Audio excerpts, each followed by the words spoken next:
Welcome to Hilary Topper on Air, episode 510. Today, we have the pleasure of speaking with Stacia Moffett, the acclaimed author of Lost and Found in Tennessee series. Stacia's novels, including The Missing Girl and Jessa is Back, offer a compelling exploration of the South's complex history, cultural dynamics, and enduring legacies. Born and raised on a small farm near Nashville, Stacia's experience growing up in the Jim Crow South deeply influenced her writing and her perspective on racial and social justice. Stacia, welcome to the show.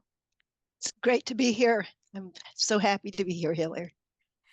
So, reflecting on your childhood, growing up near Nashville on a small farm, how did rural life and your father's artistic spirit influence your worldview and writing? We had wonderful food from the garden. We had pets, all kinds of pets, chickens, and we had cows. And my father was actually milking cows when we first bought the farm, as well as maintaining his own artistic talents as a director of the local college art department. So we had the world. My mother was a teacher. I had a typical child experience growing up with parents who worked, which was unusual for that time. Many women stayed home. So in the 1950s, it was a different world for women as well as men. And it was definitely this Jim Crow South that I grew up in. Nashville was not so bad as the deeper South. It had a lot of vibrant talent and people who were doing well as economically depressed among the Black community. So it was a different situation from what I encountered in Mississippi when we lived there, and I was appreciating the difference and proud of Tennessee relative to Mississippi. But it was a situation where when my mother and I would ride the bus, we were supposed to go to the front of the bus and the Blacks to the back. And my mother would march me back to the back of the bus because she didn't believe in that. And that kind of thing was very much a part of the world I grew up in, which rejected the very great imposition on the Black people. It was just a terribly demeaning way that they were treated. Just terrible. And that's amazing that you grew up right in that time frame. Where exactly did you live by Nashville? What was the name of the town? Murfreesboro Mur- was, yeah, it's really the geographic center of the state. And my father taught at the college there. Nice. Now, so you witness all of this white supremacy and segregation, and it was just horrible. How Talk about how this inspired your work, Lost and Found in Tennessee series. When I began to try to explain to our children what it was like growing up in Tennessee, and my husband grew up in North Carolina, so he had the same experiences. They didn't believe it. They could not imagine it. In Pullman here in Washington State, they had gone to school with children from ethnic different backgrounds, but very few Blacks. And so they had little experience, but there had been no segregation, no problems of that sort. And they could not believe that there were separate water fountains and separate restrooms. That this just didn't make any sense to them. And it shouldn't make any sense to anyone. But that was the experience that I grew up with. And it was interesting that If you're born into that kind of an environment, you don't question it. You just initially accept it. And so the books are about discovering why it's so wrong and trying to make some difference. Wow. I love that. That's awesome. So when y- I want to just talk a little bit more about why you feel it's so important. I mean, it is important, but let's hear more from you about the racial and social injustice in literature today. Well, I we are seeing book burnings or book bannings, taking books out of libraries on the basis of language as one thing. The whole idea that the N word is a mark of discrimination and therefore nobody should be exposed to it has repercussions for a lot of people's experiences. I think that when I wrote the book, I put the language in that had to be in there. The people who were prejudiced spoke that way in the South. It was just the lingo franco of the real realm. And it would not have been accurate, authentic to not put the language in. And it's not represented in a way that think anyone will find offensive because it's the people who are very much in the wrong who are speaking that way and trying to be corrected by some people who felt that it was wrong. So I think that using the language simply represents the threat that these people represented. And it is necessary to have that in a book about the era that we're talking about. So this is historically correct.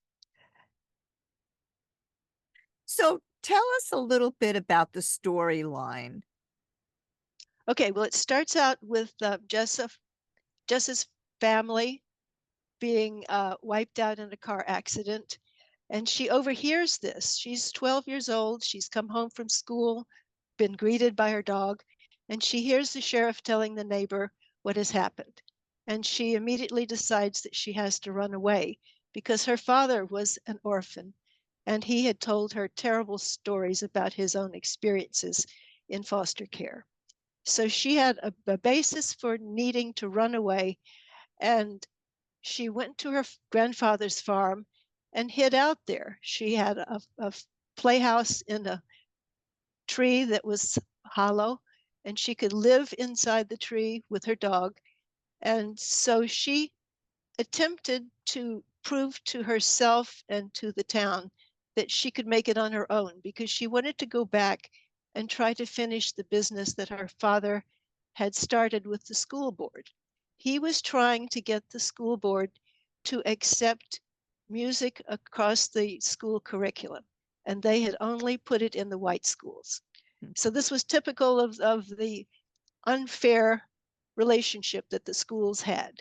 The old books, the broken down buildings, that was all that the blacks got, and very little encouragement to enjoy their schooling. So she wanted music to be in their lives as well, and music is a very important theme throughout the book. She plays the flute. She meets a friend when she's got relatives in Portland, Oregon, and they take her to live with them, and she makes friends with a black girl. This is in the second book, Jess is Back.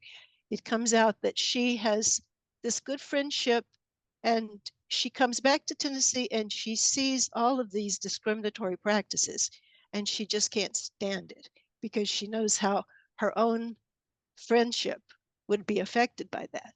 It just wasn't possible in the segregated South for blacks and whites to get to know each other on a friendly basis. It was forbidden. They just couldn't associate, and that kind of thing is cheating both the blacks and the whites. And she begins to see this, so she is an ardent. Uh, she's an ardent professor of friendship across racial lines. And there's a number of friendships within the second book that are clearly brought out that show that how this is so valuable. But it's only going to be possible if people can break down these racial lines. I love that. That sounds like an amazing book. 2 books. Mhm. So talk to us about the message. What message would you give to those who may not recognize ongoing racial injustices? I mean, right now in this country, we have such a divide going on, and people, are not seeing that. So, can you explain your viewpoint on that? The whole white supremacy thing is seen through the eyes of Rose Jessa's relatives as being stupid. It's just stupid, and the assertion that one race should have dominance and should protect itself and its own legacy from any intrusion by anybody else who might have some claim upon the tax revenues for fair schools in both districts, that kind of thing. And the whole attitude that we are going to go back to a good old days of the 1950s when the women were in their homes just Yep. perfectly happy, and everybody was just settled down and in their own place in society. This was viewed as idealist, uh, the way the South should be. And I growing up, I thought people are going to have to die out in order to get rid of this. And I'm finding that it doesn't work. They're not dying out. They're being infected by it, and they know less than ever about the real basis of anything. I've got a German friend up in Idaho who is trying to tell her neighbors, you don't know what racist is. You don't know what the Nazis were like. When she was a girl, she toured the Holocaust sites. She saw the barrels of gold fillings and the bins of hair and the piles of shoes. And she said, this is so horrible to, to say that you want to have the Nazis come back. You don't know what you're talking about. But the white supremacists are the same way. And unfortunately, they're being fueled today. So, it's a little scary what's going on, and It's very scary. yeah, yeah, it really is, and, I love that this is where your books are going. Like, before we move on, I have to just make note that I am so appreciative of our sponsors and must take the time out to thank them. Please support our sponsors and tell them that you heard about them on Hilary Topper on Air.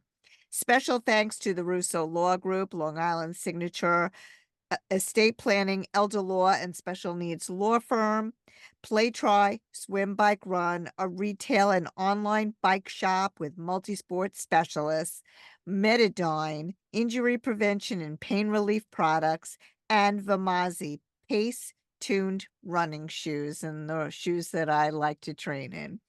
So, Stacia, back to you. Okay. We talked about the rise of book bans, particularly targeting race and identity. What does that do for us as a society by banning books, in your opinion? I think it allows us to close our minds to anything that is challenging and upsetting. And I think that we need to be challenged. I think it's very important for people to uh, face their history. The South has been very poor about that. It has not faced the fact that it did not win the Civil War. It did not it did not have the right answers, but these are being proposed now as the right answers again. And that's what's so threatening. Very scary.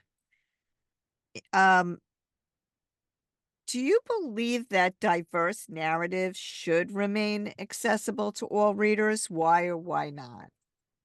Diverse narratives are essential. We otherwise are not educated.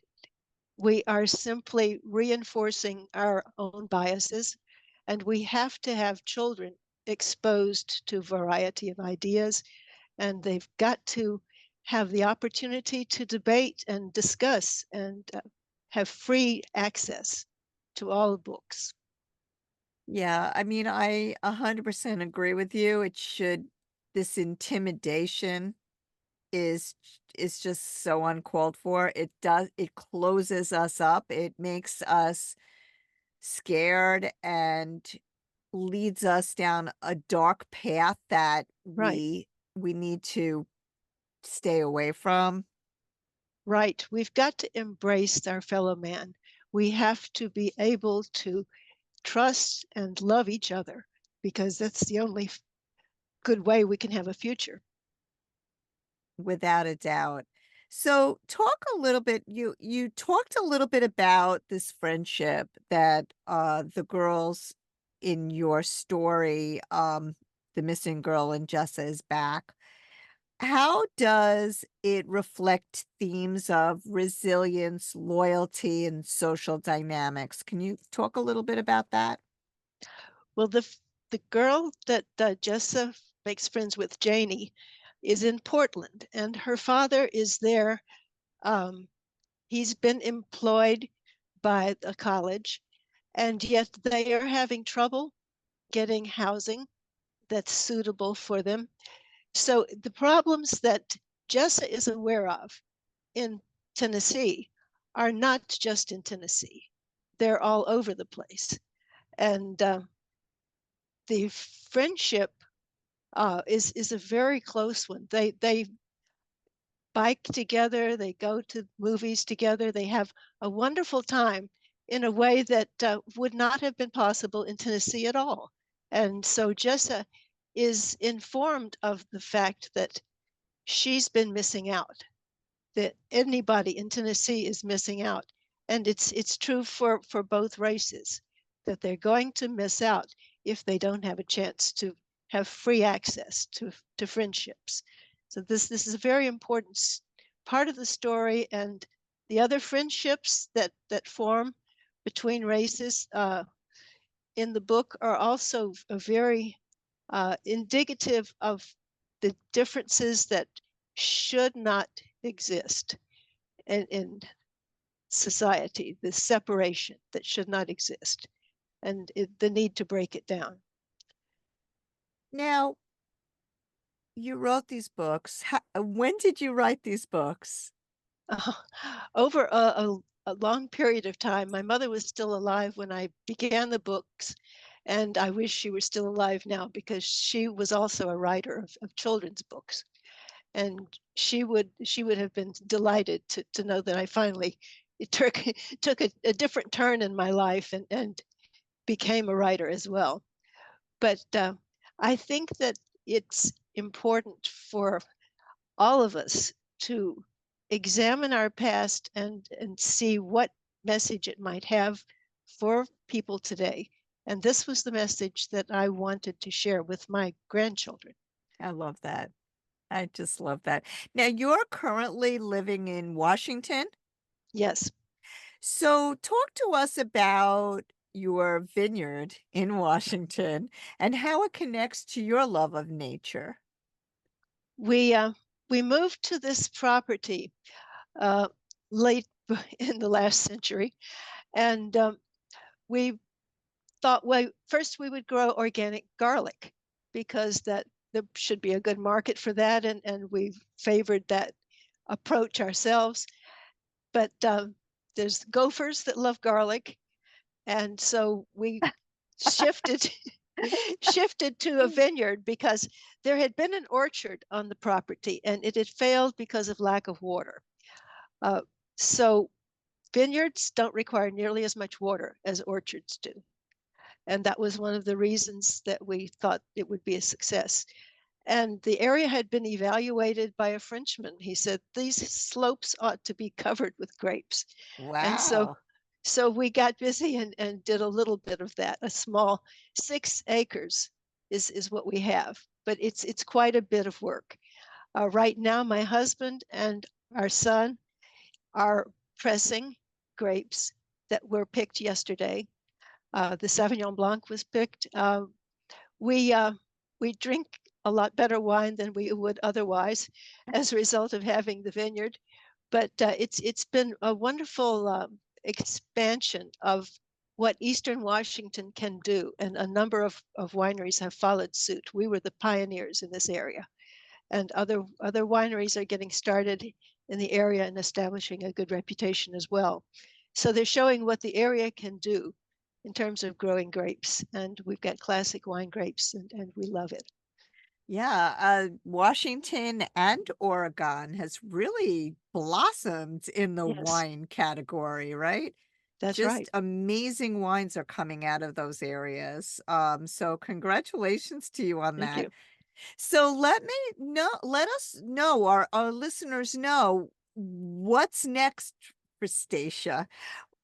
Do you have another book out there or? You know, I would love to do another book with about a 5 year uh, delay in timing from the Jessa books, and Jessa and Janie coming back to Tennessee together, traveling by bus and planning to bike over all over Europe Wow. together and that kind of thing. But dealing with the changes in the South that took place in that 5 years. So from 1955 to 1960, a lot of things were changing.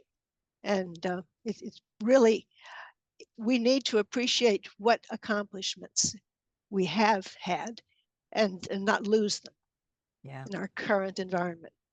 I 100% agree with you. And where I hopefully will have some positive outcomes Yes, during this future election. yes. Um, so let our listeners know how they could buy your books and get in touch with you. My website is Lost and Found in Tennessee, all lowercase written together, and .com. And the two books are available there. They're available either through the Amazon or as hard copies. And I hope that people can experience Tennessee in the 1950s through these books. And it's a sort of a step out of time to go back into that era before cell phones and a lot of podcasts and anything were changing people's attitudes, but they were struggling to make progress. And Well, so you I think, sold me. I'm going to pick up a copy. thank you, thank you. I Thank appreciate you. that. Thank you for being on the show. I really, really appreciate it. I enjoyed it. Enjoyed so much talking with you. Have a good day. Thank you. Bye bye.